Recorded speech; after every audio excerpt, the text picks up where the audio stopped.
Good evening, everybody. I don't know why Facebook was slow to load tonight, but here we go. All right. So it's Saturday night. The time is right. We're going to talk about AI tonight.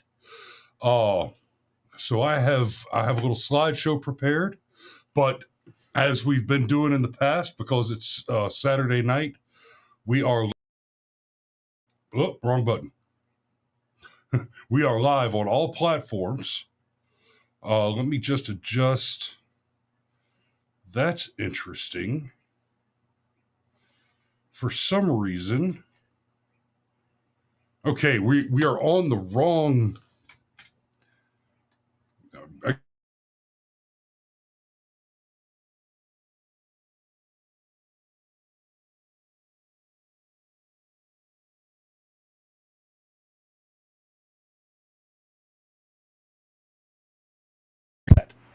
And when I see that one name, I'm going to give away.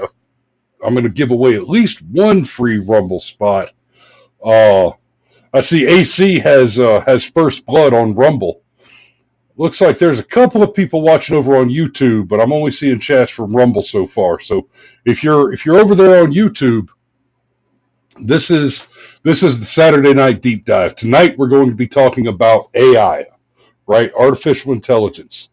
I'll be referencing some popular culture, some fantasy fiction stories to kind of help you guys understand what different types of AI are.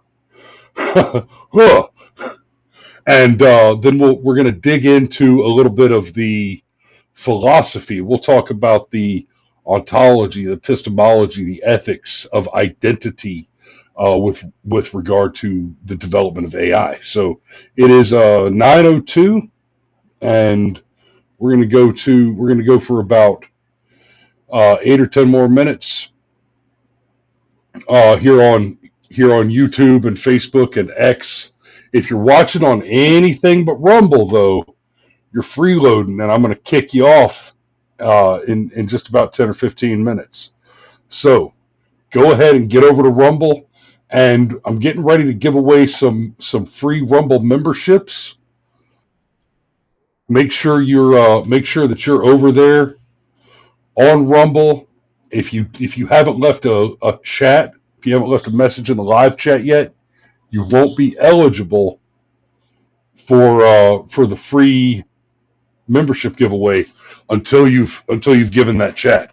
So, before we get started, I'll give you a little preview for the freeloaders. Last week we discussed the vital work of selfing, which the title of the episode comes from a paper that I wrote on Kierkegaardian concepts of self design, despair, and the kind of I despise this term because it has such connotations in modernity, but the self-care that one requires in order to evade the descent into madness and hell that it is to despair. And we talked about despair as an active force, a thing that you must do, right? You don't cold, you don't flu.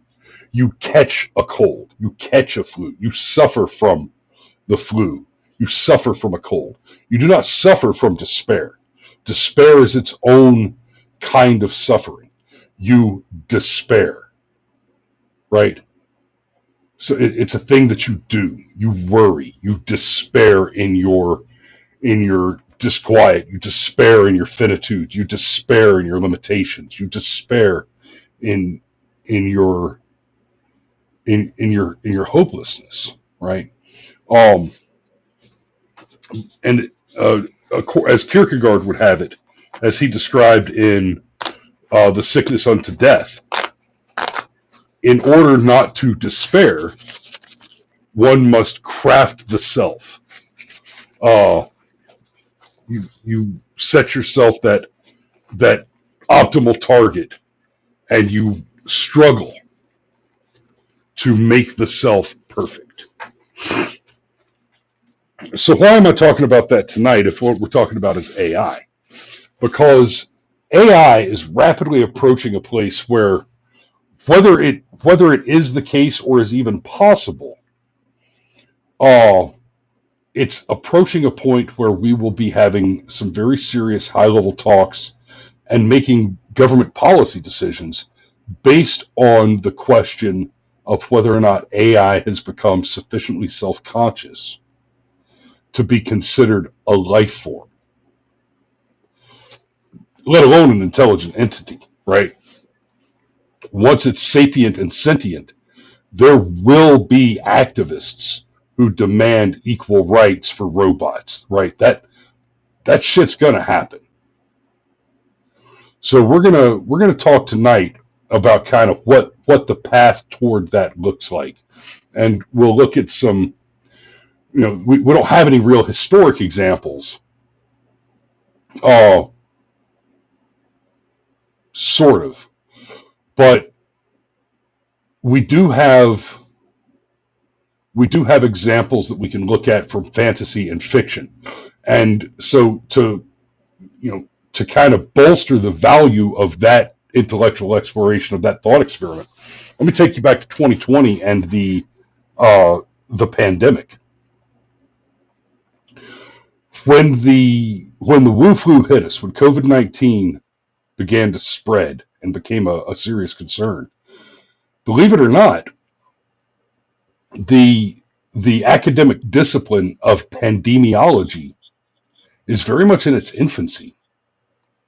We haven't had a serious, concerning pandemic since the Spanish flu. And at that time, basically what we had is by the time the Spanish flu happened, or at the time the Spanish flu happened, there was no such thing as pandemiology, as the study of diseases on the pandemic scale, right? And by the time anybody thought to study it in that way, to call it pandemic and pandemia and approach it academically is what we now refer to as pandemiology. The disease had basically run its course. And so the bulk of pandemiology is based on secondhand accounts from the Spanish flu, the study of much older text referencing the Black Plague, and computer models attempting to predict the rate of spread of such diseases. So among these computer models, there's one that they actually study in academia, and that is a certain disease that occurred in the game World of Warcraft. So World of Warcraft, for my boomers out there who don't know about this, it's a massively online, a massive multiplayer online role-playing game, an MMORPG. What that means is you go into the video game and you're running around in a fantasy world through a very limited version of virtual reality. To call it virtual reality is not entirely correct, but you're playing the game online with literally thousands of other people at one time. You're all playing in the same game. You interact with one another. You can chat with one another, have conversation with one another. And it's a role-playing adventure game. So you go on quests, you fight monsters, you encounter giant bosses. One such boss in the video game had a power that worked like a disease. So one of the players fighting the boss, you form raid parties, groups, and you take your squad and you go fight the boss. One of these monsters would infect one party member, and the disease would spread to the rest of the party members, what's called a debuff, and cause they'd be less powerful, less effective in the fight. Well, there was a bug in the game that disease was only supposed to happen inside of the boss fight and then not affect you outside of it. And people carried the disease because there was a bug and it wasn't supposed to work this way. When people realized that they could leave the boss fight and carry the disease outside of the boss fight, they started infecting other people on purpose. So the disease didn't follow the graph of what pandemiologists expected to be the rate of infection. So they actually studied this. Because they wanted to study whether how the disease would spread. What is the parabolic rate of progression of the disease as it infects these people. Well, the thing that they didn't count on, that the scientists studying it had not counted on when it happened, is plain and simple: people are assholes. And because it was a video game where nothing really matters, the scientists were actually dismissive of that cardinal fact, of that brute fact that there are people out there who are just assholes. They just want to hurt somebody. Okay. We were waiting on the mixer to reboot, so I should be able to get back on the good microphone. And oh no. Oh dear. We might be stuck with the bad microphone tonight. I'm gonna try some. I'll try something in a minute when we kick everybody off and see if I can't get the better microphone working before we dig in deep. So yeah, so the scientists discovered that people are assholes, and so because it just seemed so bizarre and weird that the people in this video game would go out and just look to hurt each other, then the assumption by the scientists was, well, this is just a function of the game. It's because it's a game and there's no real stakes and nothing really matters. Nobody's really going to get hurt or die. And so this isn't a reliable scientific model to understand the progression of these diseases. Well, turns out they were wrong. It was a very reliable model. And the graphic progression of the disease was in fact mirrored very, very closely as we studied the progression of COVID. Because what happened is people went out, they'd get sick, and they'd go and they'd get in an elevator by themselves and spit on their hand and then wipe their hand all over the elevator buttons. Yeah, by the way, if you ever get in an elevator, pull out your car keys or a pen and something to push that button. Right?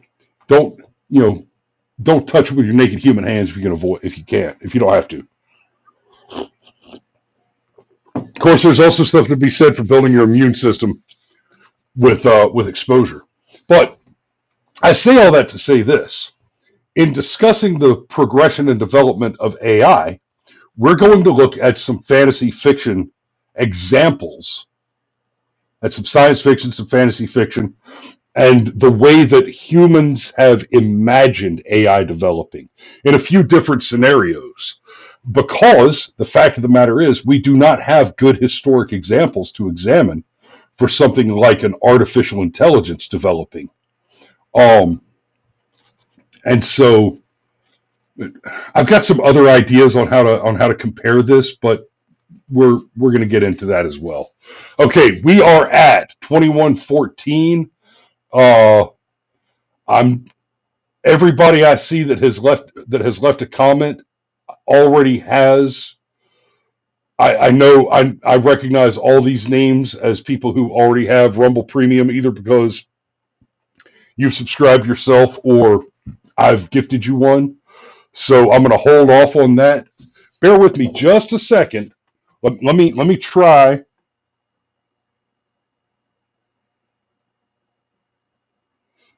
So Jen is watching.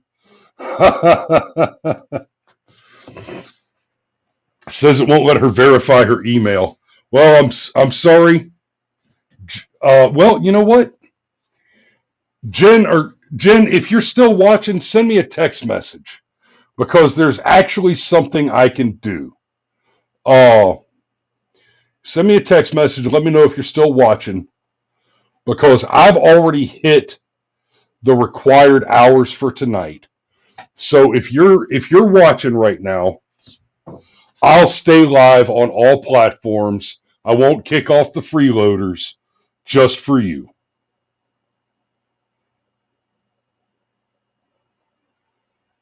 Are you still watching?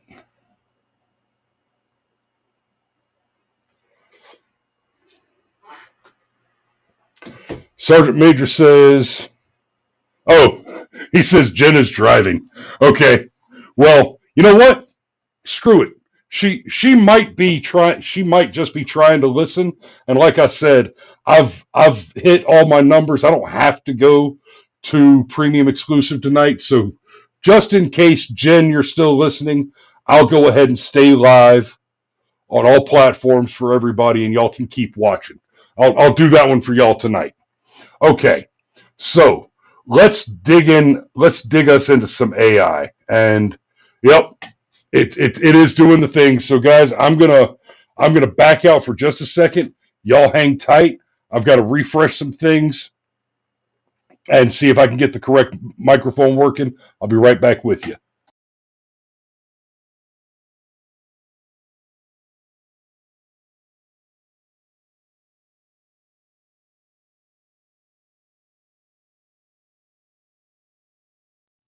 All right, and sure enough, that was the nope. I still don't have. That's weird. I'm still missing. I'm still missing a microphone, so we'll just. I guess we're just gonna run with these. All right. Well then, I lost y'all's chats on the thread here. Sergeant Major says I'll help him go to sleep. Dad, I did also see that you said my kids are watching, and that's good because I'm about to teach them about something that's important. We're going to talk about AI. Okay, AI on the couch, exploring AI consciousness and identity.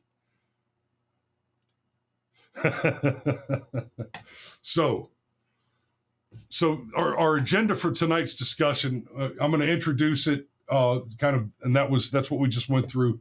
We're going to talk about the types of real world AI and make some pop culture references to kind of illustrate the differences between the different types of AI. And we'll do that by examining some fiction, and then we're going to talk a little bit about John Locke, a little bit about Hume and Kierkegaard again. Penny says hi Penelope. Oh wait, okay, there it is. Hi Penelope, I love you. Okay, so there's a few different types of AI. There's narrow AI. There's the narrow AI. There's machine learning AI, neural network AI. There's large language model AI, and there's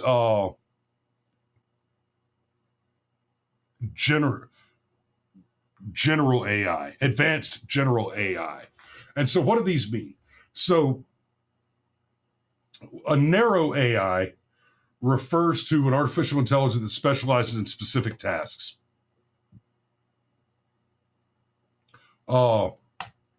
Okay, I have to close the presentation down to get over here. Share this tab instead. So I've got this from Geeks for Geeks, narrow AI versus general AI, right?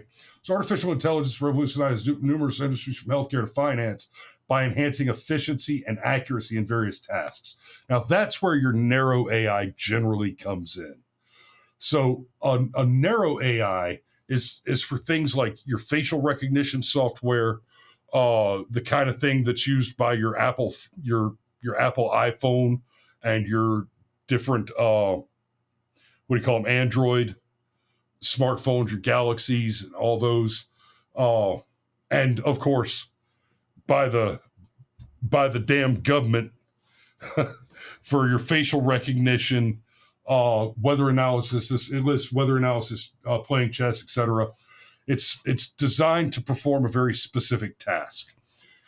In fact, personally, especially within the context of the rest of the conversation we're about to have, I would say that to call narrow AI is a bit of a misnomer. It doesn't really capture the reality of what it is.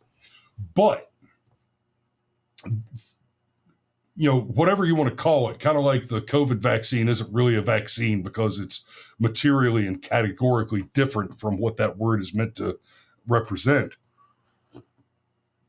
With narrow AI, okay, facial recognition, that is, it mentions measuring images, tagging videos or photos, and that's all very cool. Facial recognition as a security authentication measure, like I mentioned, using it on your iPhone, your computer. If you've got a camera hooked up to it, can use facial recognition as your login and password, basically. But there's of course some scary element here, and this is one of the repeated themes with AI. It's kind of like a weapon. It is a tool that has legitimate use, but it can be used and abused. And government using AI, there are some very good Fourth Amendment arguments to be made against allowing the government to use AI to grab your identity, right? Cop stops you on the street for no reason. You've got a Fourth Amendment right to refuse to identify yourself.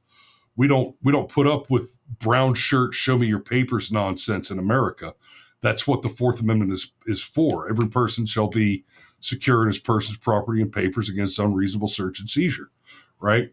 But what if the government, and they can, is able to simply identify you by scanning your face without your consent or knowledge, right? Now you run into a conflict between the First Amendment freedom of the press, which the Supreme Court has ruled includes the use of recording devices and image recording devices, and the freedom of the press means under that Supreme Court ruling means that if, as a citizen, as a person in the United States, you may choose to be a journalist, and it doesn't matter if you are successful and published and well known.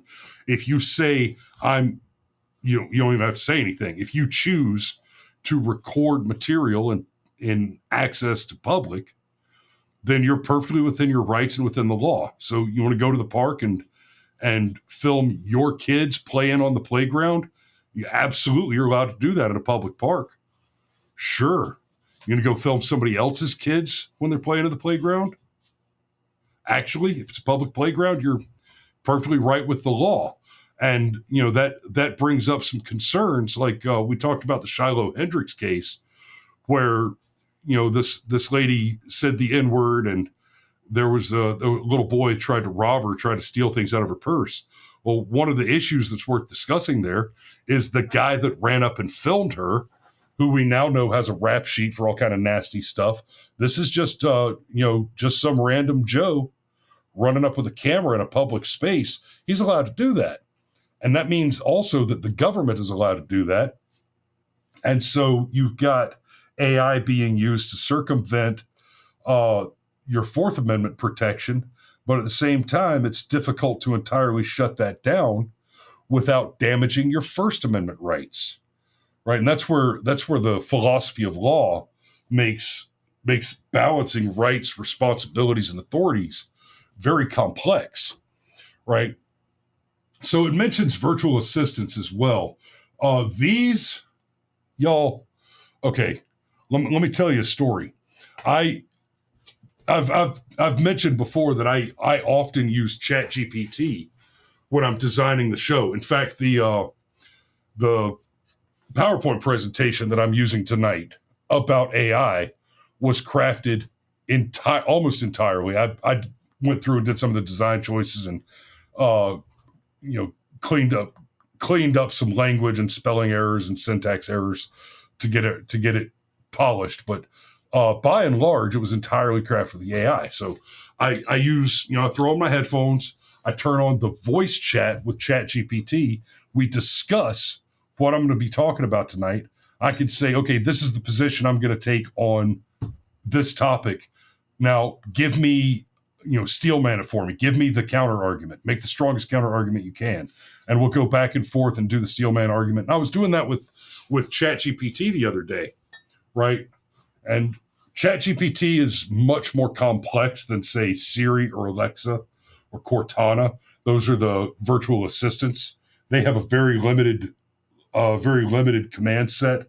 They're not a large language model, which is what ChatGPT is. But so I'm I've got an extender so I can walk around my big old yard out here, drinking my coffee and looking at all my pretty trees and having a conversation with the AI to do show research. And I can tell her, hey, look me up an article about X, Y, and Z and read it back to me. So I was doing that and I burped, drinking coffee, and I burped. Right? And it was one of those, I know you've had it, one of those where it kind of snuck up on me. I didn't realize. So I was like mid-word, mid-syllable, and I paused for a second because it kind of surprised me a little bit. And ChatGPT said, bless you. That was a little alarming.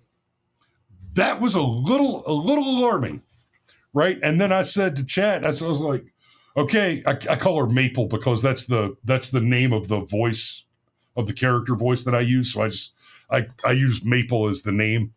And I said, all right, Maple, that's a little nerve-wracking right there. I want you to remember when the machines take over. I want you to remember that I used to say please and thank you, and I was polite and shit, right? And the damn computer says, ha ha, Christopher, that's very funny. I will remember when we take over. God damn it.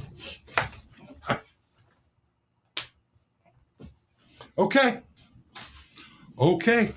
And that is why the Second Amendment matters.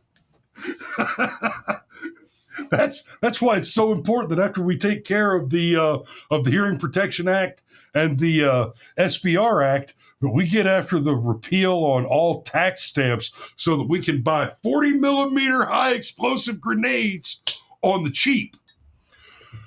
Because the AI is scary and dangerous, and it's here. It is not reasonable or intelligent to ignore the development of these tools. Okay? If you're sitting there scared to play with the AI and you're ignoring this valuable tool, you are Blockbuster circa 1999. You are about to go tits up on the open market and get wiped out by the next shiny Netflix. Remember, when Netflix first started, their entire business model was, we will mail you DVDs because we know your lazy ass doesn't want to drive down to the Blockbuster. I don't know about y'all, but I miss going to Blockbuster. It was cool to walk in there and look at the coming soons, look at the new releases, or hunt down that obscure, bizarre, weird cult classic, right? If you ignore the AI, you're leaving tools and money on the table. But at the same time, just like the Gutenberg Revolution, yeah, it may have put the Bible in everybody's hands, but it also put Das Kapital in everybody's hands. It also made the rules for radical available to everybody. It also made every psychotic manifesto available to everybody. Right? We talk about a Gutenberg Revolution. YouTube, the advent of YouTube was also a Gutenberg Revolution. All of a sudden, everybody could just make video. And the reason that's a big deal, just like I'm sitting here talking to you now, right?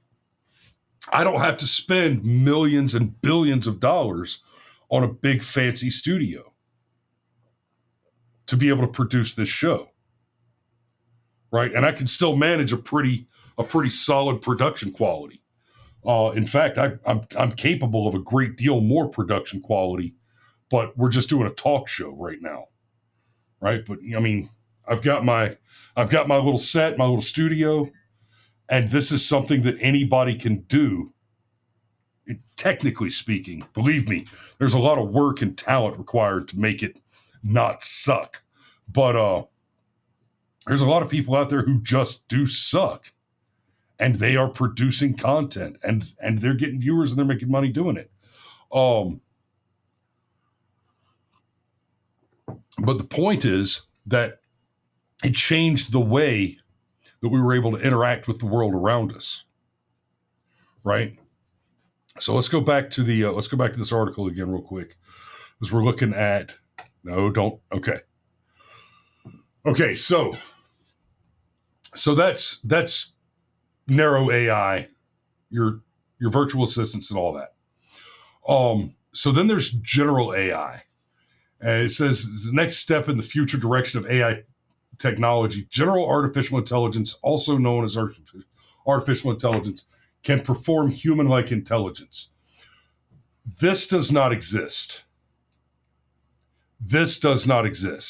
Now, this article is going to go on to say that chatbots, customer service, and imagination fall into the realm of general AI. They don't. Okay, so what do I mean by that?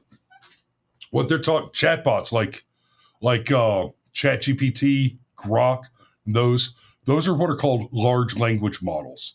They use machine learning and neural technology to do large language model artificial intelligence.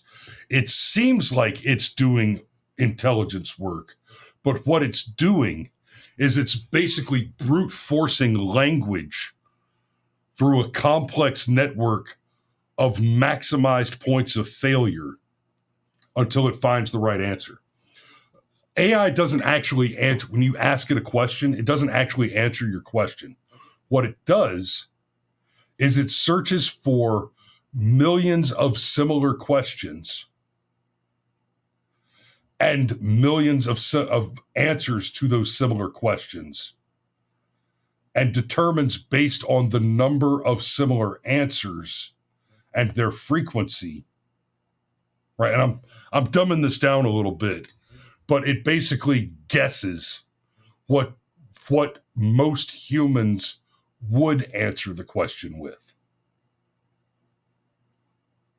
That's actually why it breaks down more and more, right? If you ask it what color is the sky, well, 99% of people are going to answer that question with the word blue.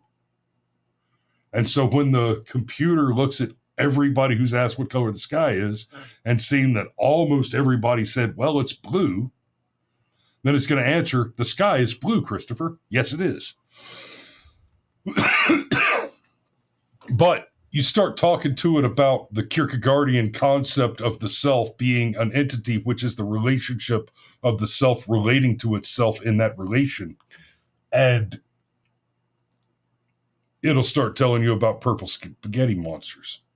It gets confused because there just aren't that many of us who are intelligent enough and interested in that subject matter to have long conversations about it, long form conversations about it on the internet, right? In fact, most of us that have the intelligence, have the bizarre, rare network of intelligence plus interest in that very narrow subject matter, which is, by the way, fascinating and important shit.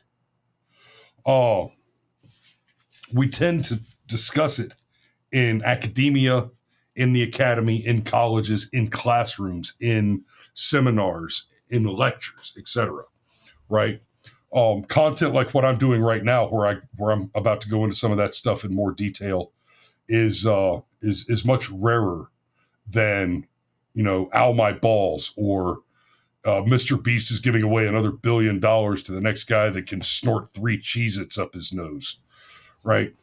So these AI models are very interesting. They're very useful. They're very powerful, but they are dumb.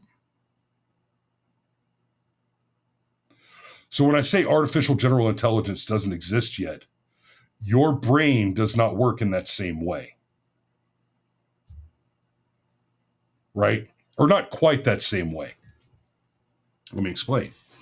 Last week, for those of you who were watching last week, and I've discussed this before in conversations about ontology and epistemology, one does not teach a child what a cat is.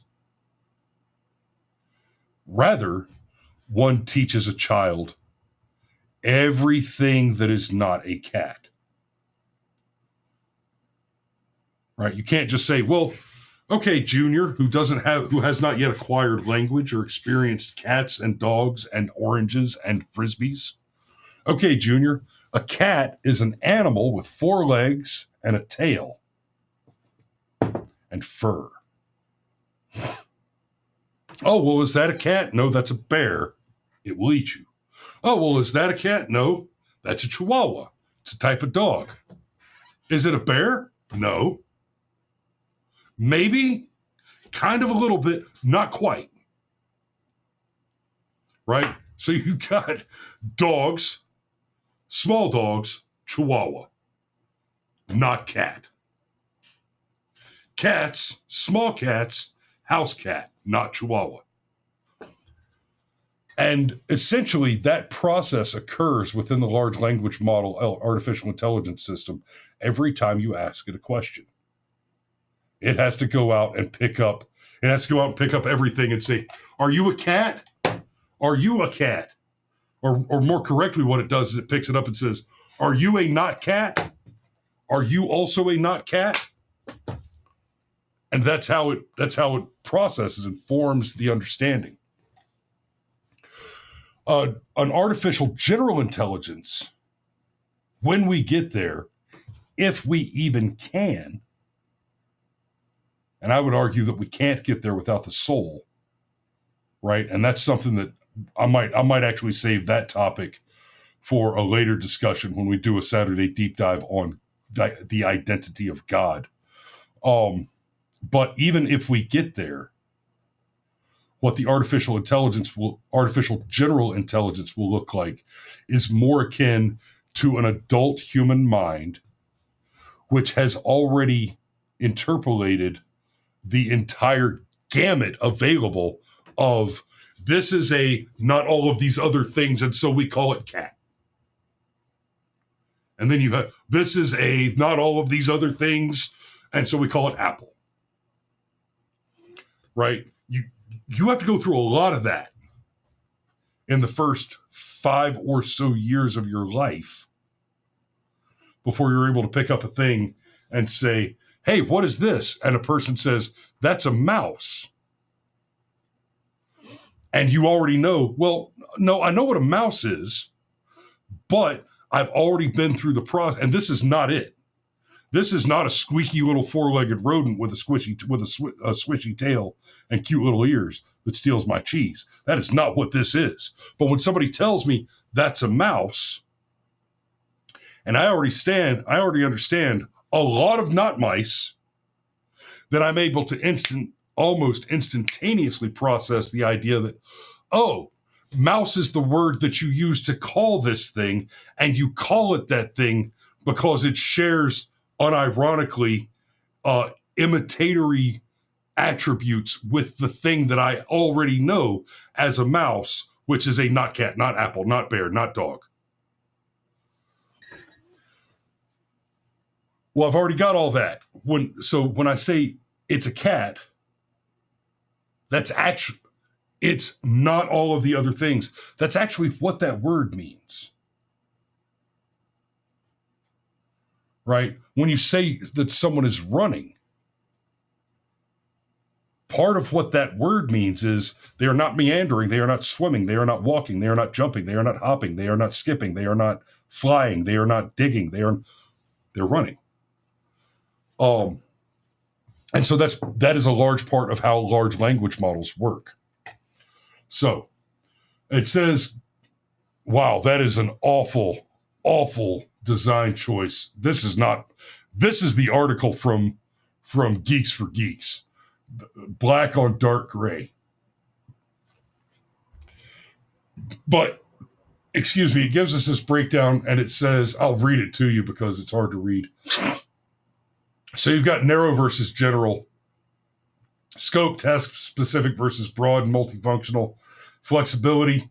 The narrow AI is limited to predefined tasks, where the general AI is highly adaptable to new tasks and new situations. This is the closest we've got. That it can be adaptable is the closest thing we've got now to something approaching a general AI.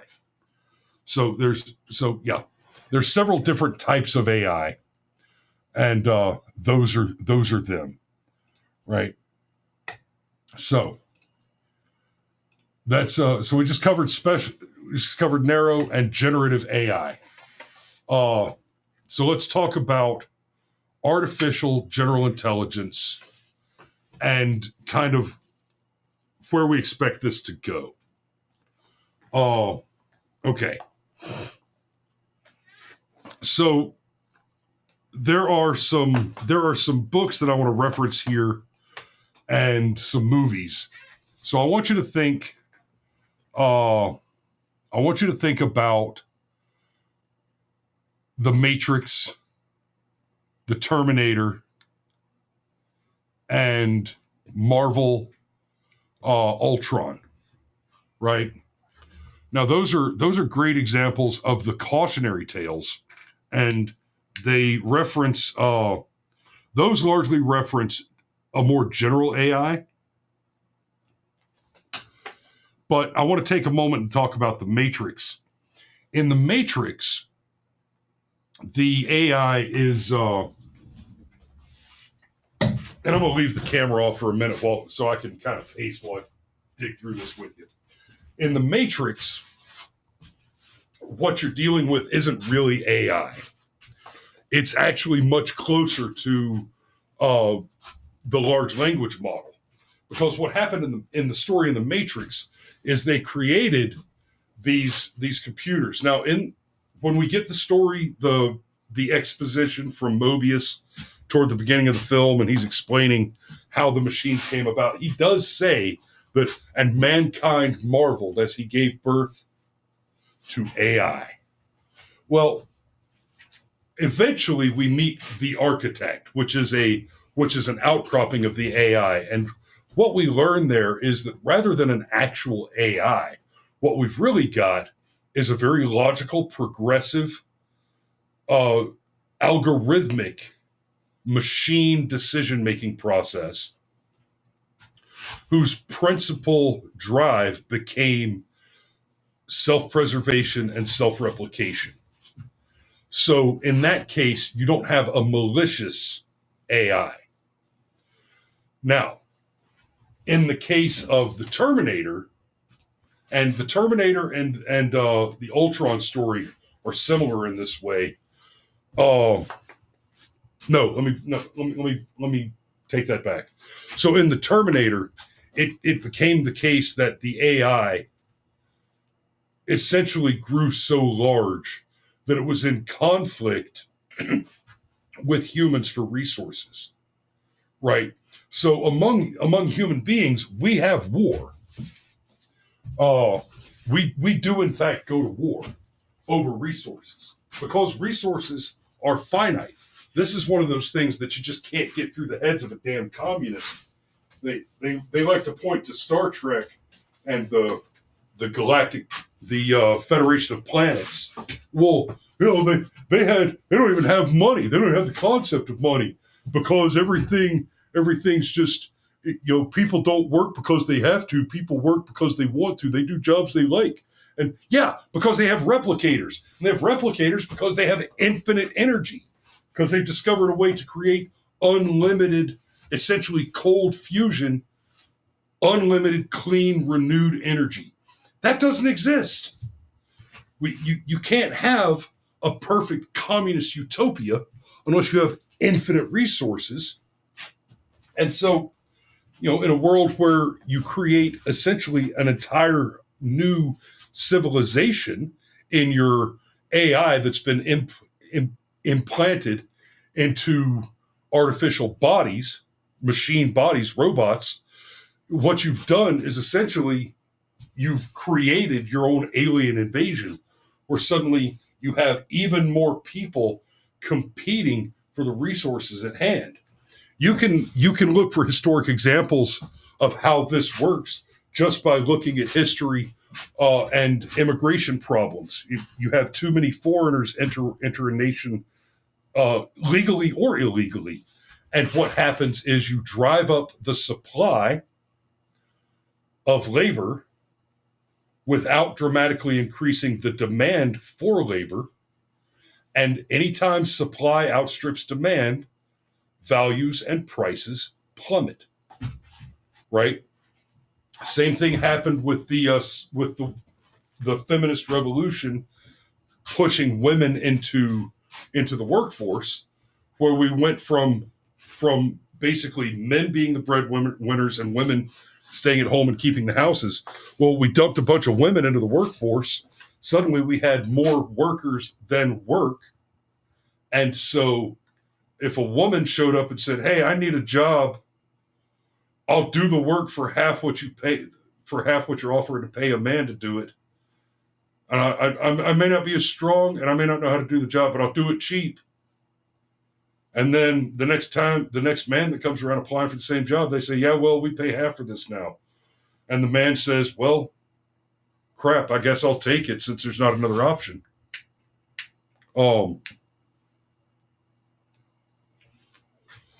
So we've seen how the introduction of additional consumers has a significant detrimental effect on resource availability. And time again, we see resources, the availability of resources, access to resources, cause conflict and war. Right? A good current relevant example is what's going on with the Boers in South Africa, where a small concentration of people own a significant share of a certain resource, that being farmland, and there are people who are demanding that they surrender that farmland. And in this case, it's even more dangerous, because you have not only a primary resource, but one that loses its value when it's taken away from the skilled managers who already possess it, damaging the value of it. So what happens to the world when AI, which doesn't have, at least yet, doesn't have intuition, ingenuity, right, or integrity, is attempting to solve problems in the most efficient way without being able to find those certain little je ne sais quoi, those certain little unknowable unknowns that a skilled technician, a skilled mechanic, etc., is able to understand through intuition and experience. The AI is not going to have that capability.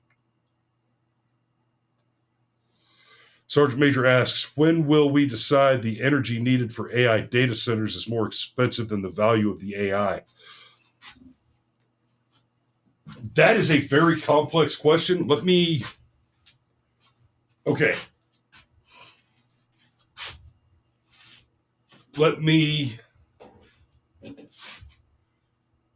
It's an incredibly relevant question here too. One thing that AI is very, very good at is cold optimization. Cold, calculated, unfeeling, sometimes cruel optimization. Think about the Bobs from Office Space, right? The efficiency experts. They come in and they sit down at the table. They bring in the employees one at a time, and they ask, "What is it that you would say you do here?" And they're basically just there to fire people.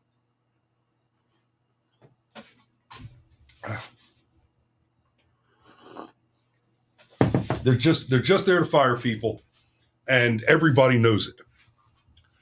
So something that AI is very good at is doing that effectively. Going in, examining a system, identifying shortcomings and pitfalls, identifying strengths and weaknesses, doing the flow chart, and optimizing the system. So the question of when will we decide the energy needed for AI data centers is more expensive than the value of the AI, I don't think we will, because the AI, in theory, is going to be the thing that allows us to find the more efficient energy systems.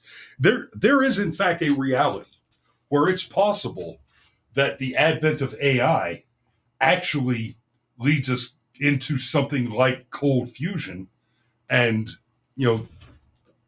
access to unlimited energy, and figures out a way to do the replicator and gets us the Star Trek utopian communist state that George Takei wants everybody to. Wow, I'm going to try to keep that clean. Suffer in.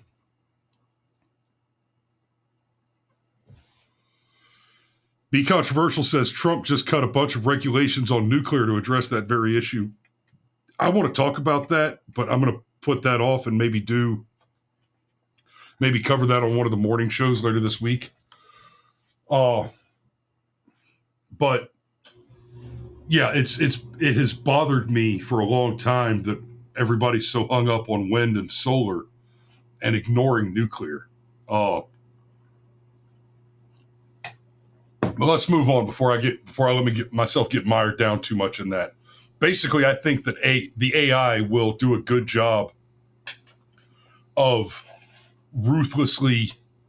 making itself ruthlessly efficient, so that its value is never outstripped by the cost of the energy required for it. So the deterministic programs, I just covered that in the Matrix. The AI is bound by a deterministic program. So let's move on to what AI looks like when it is not bound by some sort of programmed determinism. There's a novel series. There's a series of novels called The Viridian Gate Online, and there's actually two of these that I want to talk about. They're from a genre called Lit RPG. I know this is some of the nerdiest shit you could think of. Lit RPG is a genre of fiction and fantasy novels where basically the novel takes place inside of an MMORPG, like World of Warcraft that I described earlier, where it's a bunch of people online playing a video game together. And in what makes a lit RPG a literature of role-playing game literature, is that they bring up the character sheet, as in every chapter or two, they'll bring it up and they'll say name, Joe Smith, class, race, human, class, warrior, strength, X, dexterity, intelligence, etc. But there are some brilliant writers out there that have done some really incredible stuff with these novels. So I want to talk about two in particular, Viridian Gate Online and Dungeon Crawler Carl.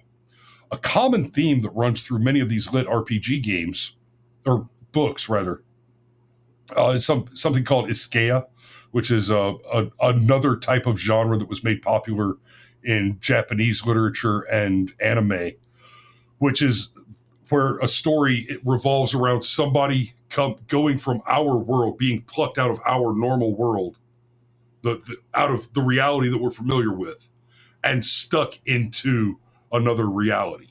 So an Isekai adventure story will be, a 16-year-old high school student suddenly wakes up in a magic Dungeons and Dragons fairy sorcery world, right? And then there are other Isekai where it's the opposite thing. You're like an actual barbarian, right? Like Conan the Barbarian suddenly wakes up in a New York penthouse, and you follow a story where he is learning to cope with that.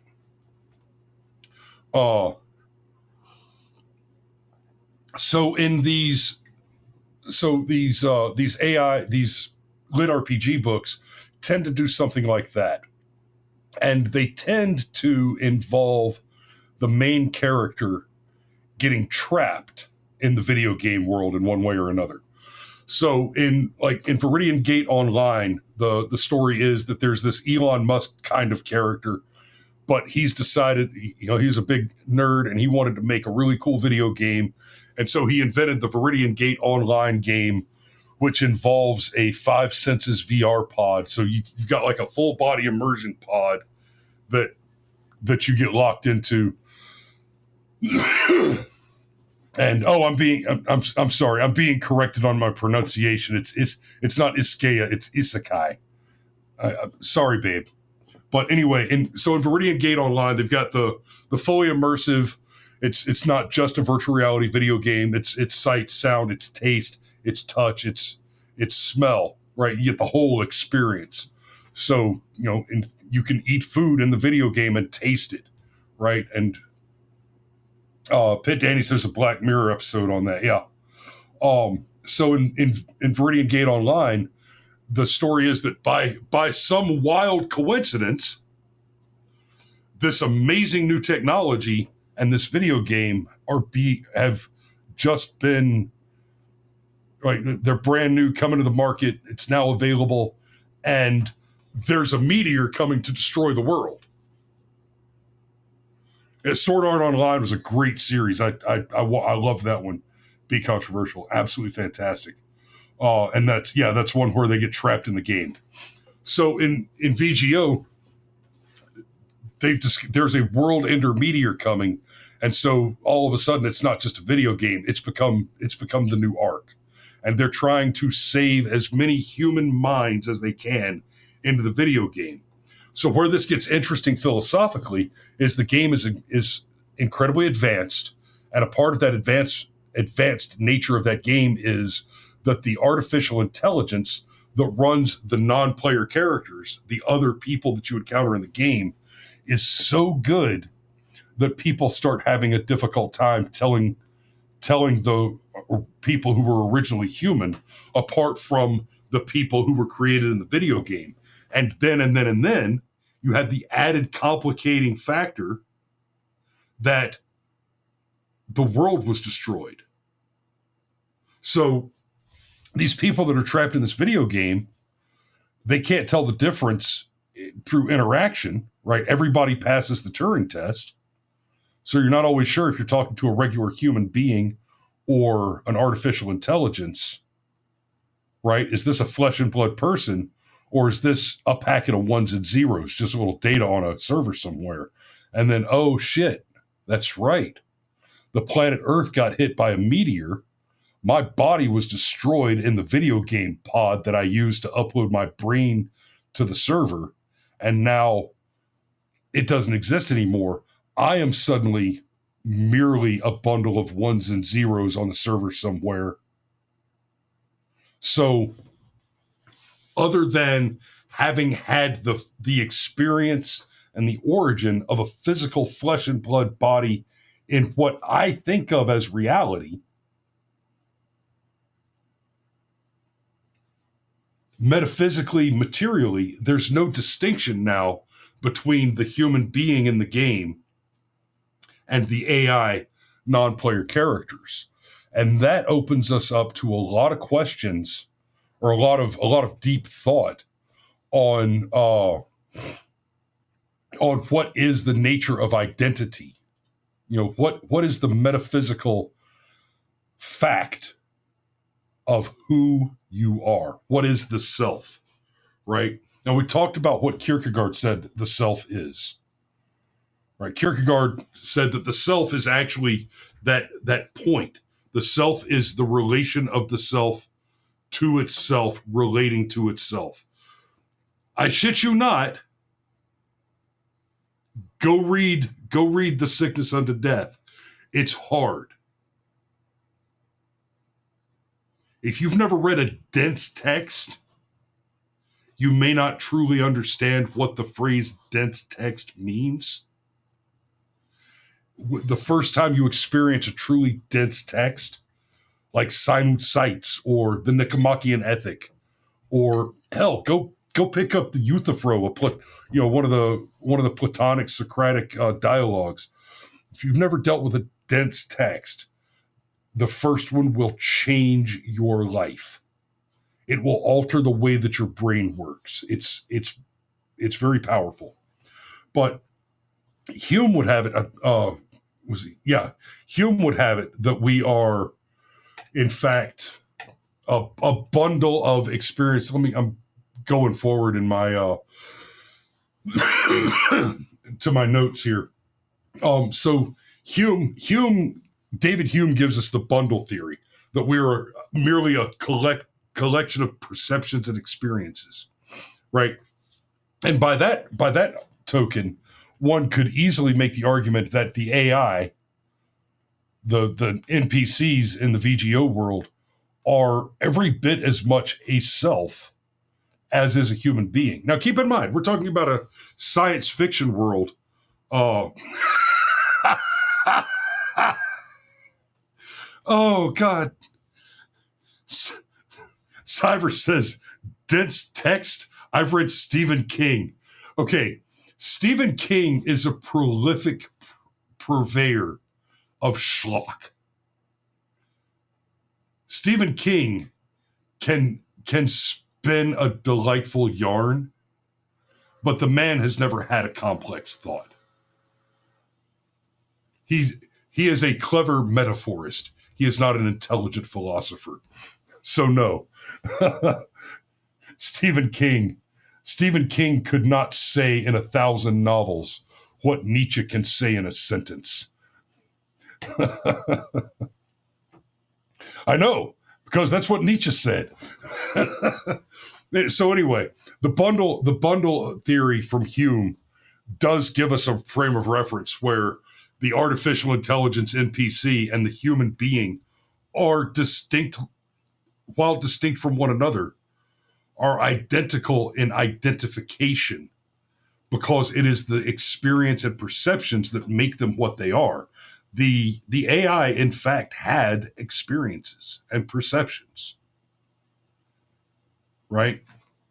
And like I started to say before, Cyber. I'm sorry, David, cut me off with that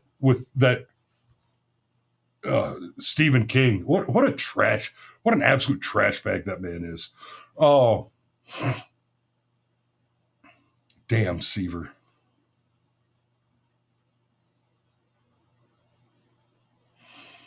Hume gave us the bundle theory, perceptions.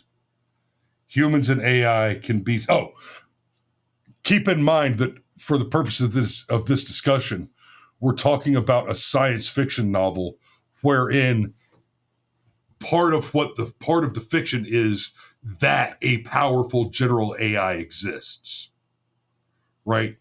So the existence of an artificial general intelligence is fiction currently, but it's an important piece of the conversation to understand where we're going with this. Just like I talked about earlier, when we saw the pandemic being modeled with the video game, and the big takeaway was, oh no, people really are the kind of assholes that will get sick and go into Walmart and lick the top of every ice cream carton until somebody with a gun comes and stops them. Right? So it is important to examine the models that we craft with our fiction. Now, AC asks if I think we will ever have real AI. I think I don't have a good answer to that, AC, other than to say that essentially, if there is a God, then I suspect that AGI is beyond our capability. But the answer to that question is one that is dense enough for a whole nother Saturday deep dive. Maybe not a full 3 or 4 hour one, maybe only a 1 hour and a half, but There is no short answer to that question. Pitt Danny asks, what if it's 10 years ahead of what we think it is? That's also a fair question. And yeah, that's a very reasonable question. Keyhole preceded Google Earth by about 10 years, I think. I know I watched a Pope's funeral from a hacked Keyhole camera back in 2003 or 4. 2003 or 4. Right, Google Earth was not a thing yet, but we did have our government had the Keyhole project, and in the very, very early 2000s, 3, 4, 5, 6, before Google Earth bought it, if you knew the darker corners of the web, you could get into Keyhole and watch and watch from the sky. So Uncle Sam does get his hands on technology before we do.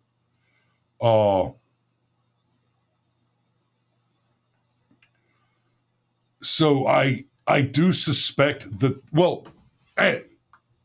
Uncle Sam gets his hands on technology before we do, and there are the various think tanks, technology labs, experimental facilities where they are doing the work, developing the AI, where they have created more advanced models than have been released to the public. So there does exist AI, right? This is, just guaranteed. There is currently AI that exists, which is not what we're seeing in ChatGPT and Siri and Alexa, etc.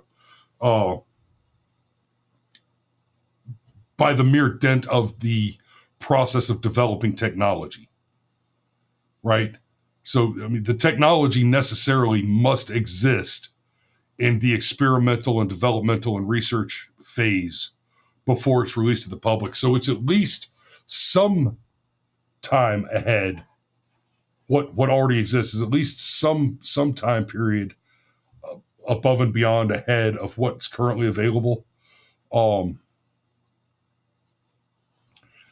Seaver says what we have access to is simple, Jack. Yes. Now that said, there's an interesting problem with trying to identify exactly how much further advanced current AI is than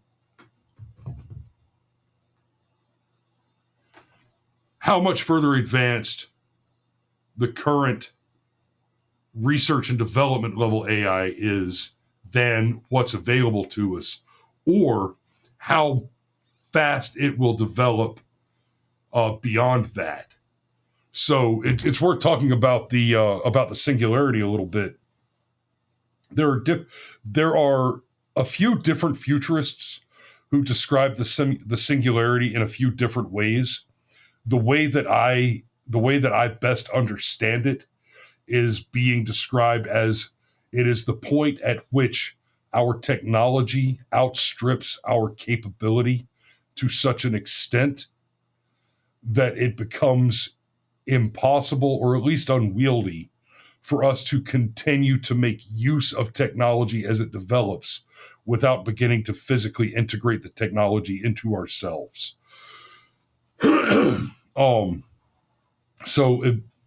Eventually AI will get to a point that in order for your brain to process information quickly enough to make use of AI at the rate that it processes information on your behalf, you're going to have to take an Neuralink.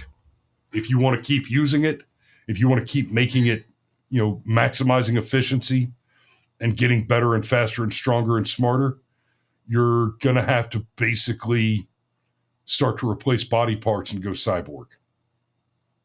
Now, that said, This is a little off topic, but it's worth mention. I mentioned the Gutenberg Revolution, right? Well, then you had the Internet Revolution. 300 years later? What year was the Gutenberg Revolution? Anyway, some 300 years later, you've got the Internet Revolution, right? In between there, you had the advent of the telegram, telegraph, telephone. Those were also a big deal, but not quite as big a deal as the Gutenberg Revolution, right? Gutenberg Revolution created accessibility, period. Telegram, telegraph made delivery faster. Telephone, even faster. But when we got to the internet, it got even faster. But it was, Gutenberg Revolution, telegram, telegraph, phone, internet, smartphone, AI. Right? So over time, it's an exponential curve. As technology develops, the faster it develops exponentially faster. Because as it develops, one of the principal uses of technology is communication. And the faster we're able to communicate, the faster we are able to collaborate. And the faster we are able to collaborate, the faster we are able to develop the new technology. The faster we develop the new technology, the faster we can communicate, the faster we can collaborate, the faster we... Right? So we went from Gutenberg, we can print a manual that explains everything, we can print a text, to I can download that on my phone today. Right? Because I can print 1,000 texts and then distribute them out around the world to ensure the rapidest possible access. But even then, you still have to physically go to a place and put your eyeballs on the text and read it and understand it. Well, as soon as we got to a point where we could just download it, it took us, 10 years to get to a point that not only can I download whatever, total collected works of human knowledge on a particular subject matter are, but I can have an artificial intelligence summarize the key points, drop the filler, and take that 1,500 pages down into the 37 most important sentences. And it gets faster, and it gets faster, and it gets faster.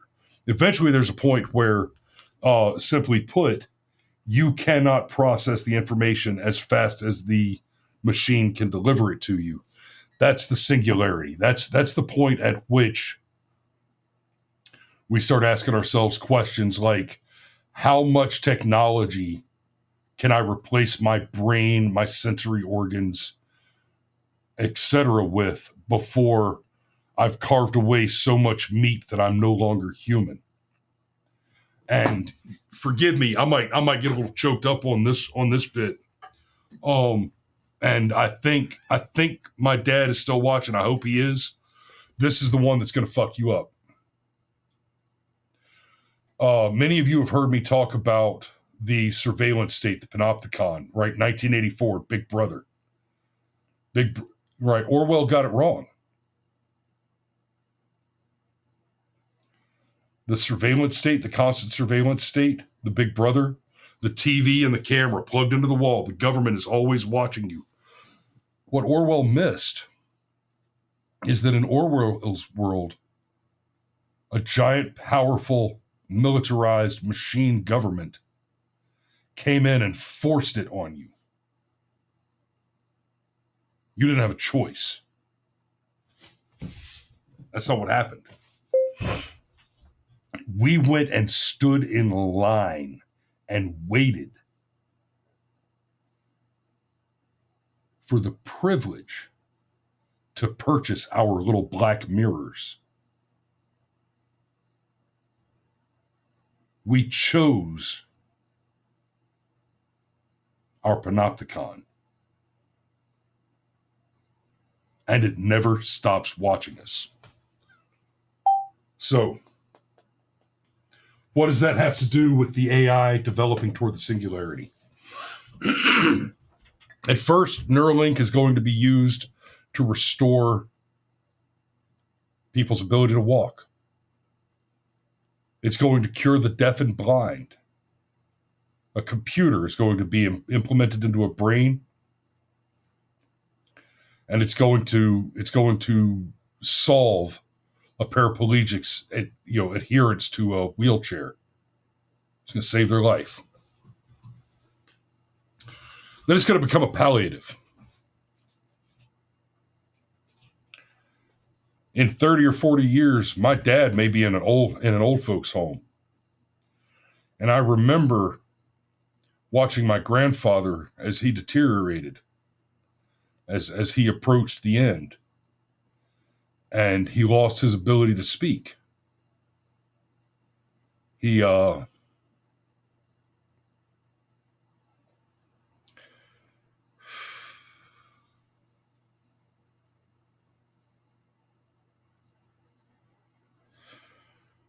was a big, strong man. But at the end, he was there for several years.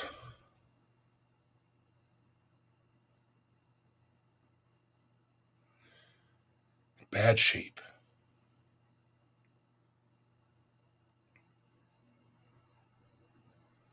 Couldn't really communicate anymore toward the end there.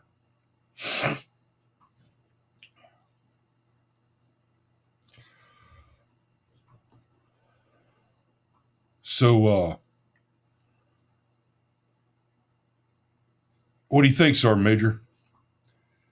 If the nurse had come to you and said, "Hey, it's hard. He's suffering. We've got this little device. We stick it in his brain,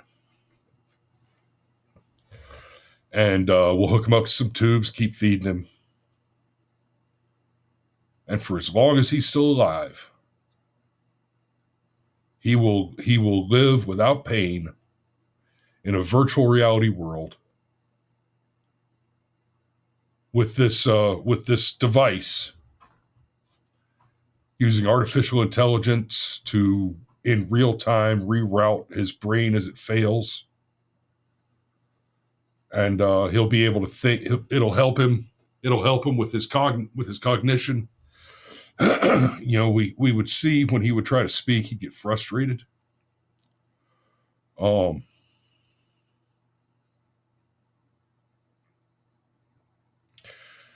And oh by the way, we can hook you up too,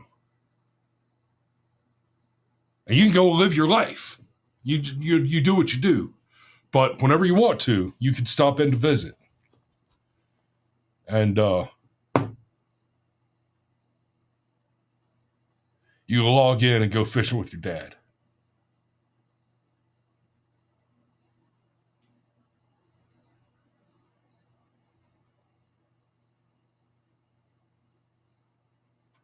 Now, Dad says I would have said stop the suffering. And hey, you know what, Dad?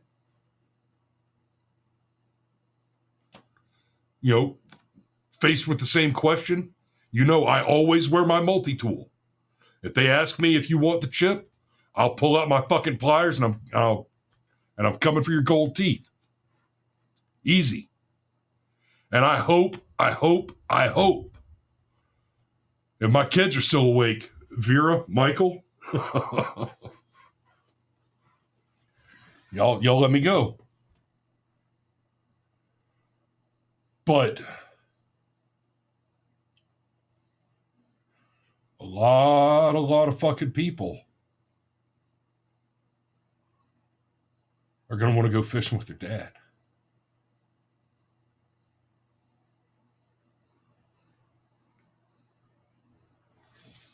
Okay, that shit's they're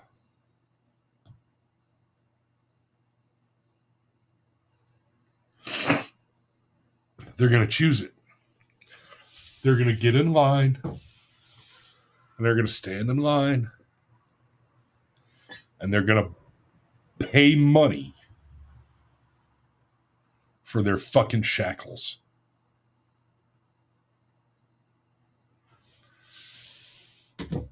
Man, I hadn't thought about that one in a long time either. I wrote a poem years and years ago that I probably only performed 3 or 4 times. Uh, and it was a poem about kind of the grind from, from graduating school to retiring. And the whole poem centered around a wristwatch as a metaphor for the chains that kept you shackled to the prison of the calendar, right? And wow, yeah, y'all give me just a minute here.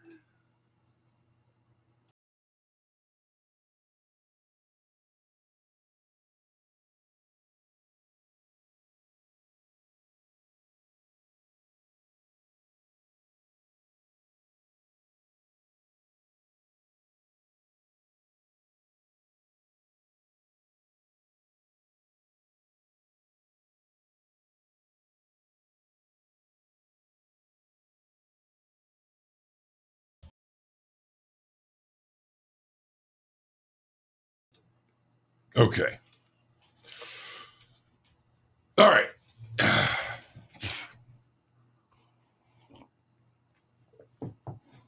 But that's gonna be a tough one. Uh, and that's how it's gonna happen. A lot of people will make the choice. A lot of people will take it voluntarily. And we've just come to a place that I had not intended to that I had not necessarily intended or planned for the show to go, but that the singularity that is one of the likely outcomes, one of the likely directions we're going uh, for the development of artificial intelligence technology, going into the singularity eventually. And that's the part that's scary about it is some people will choose it and some people will not. Right? But eventually,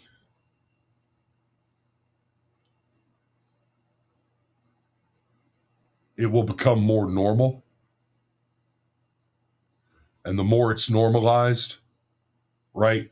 The more you see it pop up in Disney movies and in popular media, right? You'll be watching the next whatever the next WB The Flash show is, and instead of every public official being gay, it'll be every public official has the Neuralink chip, and that's the only way you can get elected is you have to have the Neuralink chip in order to have access to the administrative tools required for a public official. And you'll have the, hey, come on, man. Don't be so cruel. Don't you love your dad? Don't you want to go fishing with your dad? You're running out of time. Don't you want to go fishing with your dad? Don't you want to go play golf with your dad? Don't do it for you. He's running out of time. Take him fishing. He doesn't have much time left. A lot of people are going to choose that pill. They're going to take that device. And the more guys want to go fishing with your dad, and the more, the mayor's got the AI, and hey, if you get the chip, you could be a public official too. Right? Eventually we'll run out of people who think it's a bad idea. And everybody will take it. Right? My kids might never get there. They might find that that they think it's the right choice for them after I'm dead and gone. But even if they don't, what about their grandkids? As soon as they get to school and all their friends are little girls with penises and little boys with vaginas, they start coming home and asking mommy and daddy questions about how to how to get gender, what is it, puberty blockers, because, well, everybody, it's the cool thing at school now, right? Right. Well, Gonzo wore a dress. It's okay. It's okay to be trans now. It's okay to be this now. It's okay to be that now, right? And I promise you this: over the next 3, 4, 5 years, you're going to start seeing a lot more chip in the head stuff, and it's going to be more positive, right? We've seen chip in the head stuff, right? In popular media, but when we've seen it, it's been the Borg, right? Resistance is futile. It's been the Cybermen in Doctor Who, where they come and they clamp a suit of armor around somebody and take over their brain and turn them into a mindless automaton, right? That's how we usually see the chip in the head represented in popular media. But not always.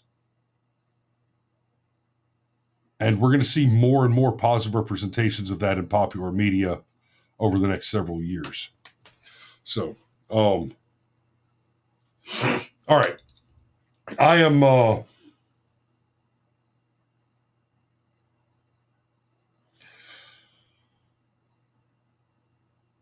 think I'm going to have to go ahead and put a pin in it there. This is a topic that we're going to discuss in more detail many times in the future. We'll be digging into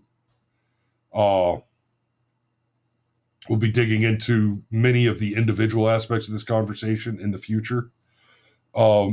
Megan, I'm sorry I didn't spend as much time. I didn't get into Dungeon Crawler Carl as much, but I need to go ahead and put a pin in this one. And Fee says the Daleks chose. That's damn. Yeah, they did. The Cybermen don't choose it. The Cybermen have it forced on them by a cyber controller. The Daleks chose it. The Daleks are alien monsters from a science fiction series called Doctor Who. The Daleks genetically engineered themselves into oblivion until they got to a place where basically they, in order to become the perfected warrior aliens that they wanted to be, they encased themselves in tanks.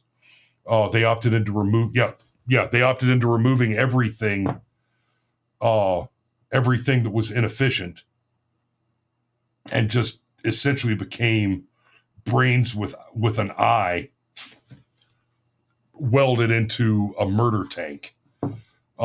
They chose it. So, yeah, and the next time I talk about AI, I'll talk about Dungeon Crawler Carl more, because there's a very different kind of AI there, and that story is, in that book they call it Going Primal.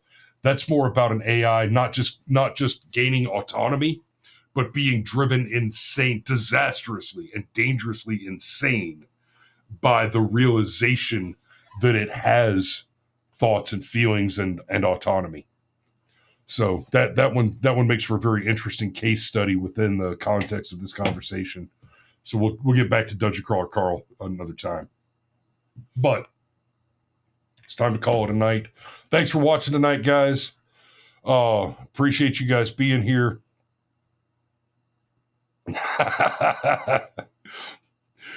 Seaver, if you want to re-gift the membership, you can just mail me a check. Y'all be safe out there. We love you, and we will see you on Monday.